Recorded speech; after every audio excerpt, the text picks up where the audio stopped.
Nina had spent 5 years scrubbing marble floors, dusting gold-framed paintings, and washing silk curtains in a mansion that wasn't hers.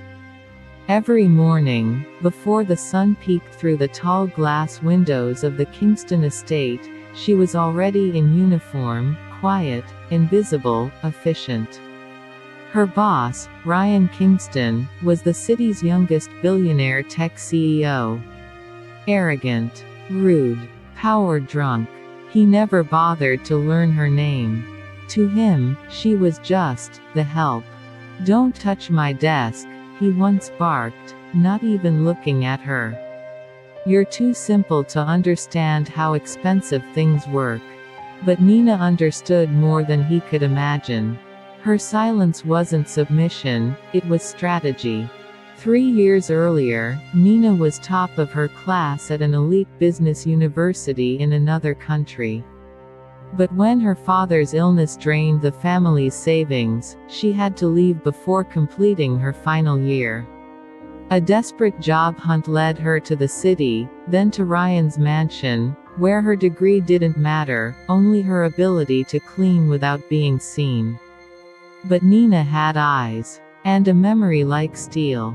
She watched how Ryan handled his meetings, which investors he trusted, what passwords he murmured when he thought no one was listening.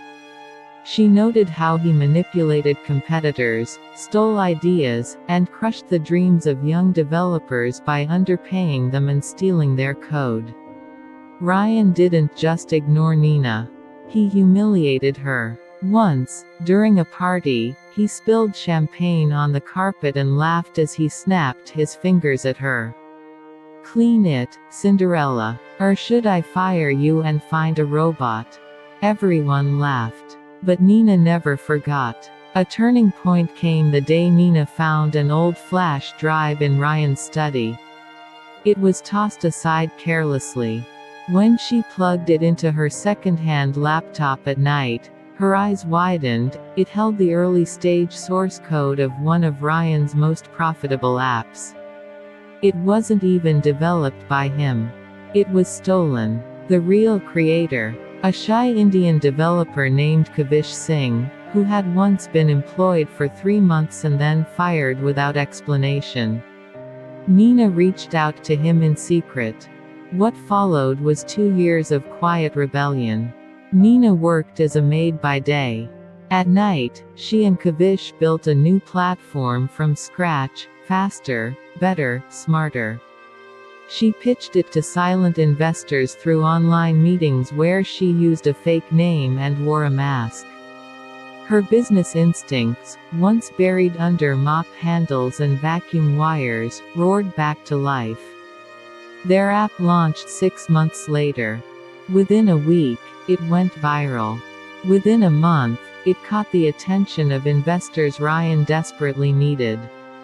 And within 3 months, Nina, still in her maid uniform, walked out of the Kingston mansion for the last time, after overhearing him scream at his boardroom about his stock price crashing. Ryan's fall was not sudden. It was slow, public, and humiliating. Nina's app wasn't just better, it exposed how Ryan had copied the original design. Lawsuits followed. Former employees came forward. His once loyal investors backed away. And Nina. She revealed her identity at the annual Tech Titans conference, stepping onto the stage in a sleek black suit, heels clicking like justice. "I used to clean Ryan Kingston's floors," she told the silent crowd. "And while I scrubbed his messes, I was building something cleaner. Smarter. Honest." The applause was thunderous. Ryan, watching from a cracked phone screen in a run-down apartment, didn't even recognize her at first. He hadn't looked her in the eye for years. Weeks later, Nina walked into the Kingston estate once again, this time, in designer heels, as the new owner. Ryan had lost everything, and the estate was up for auction. She bought it without blinking. She didn't even move in. She turned it into a shelter for women.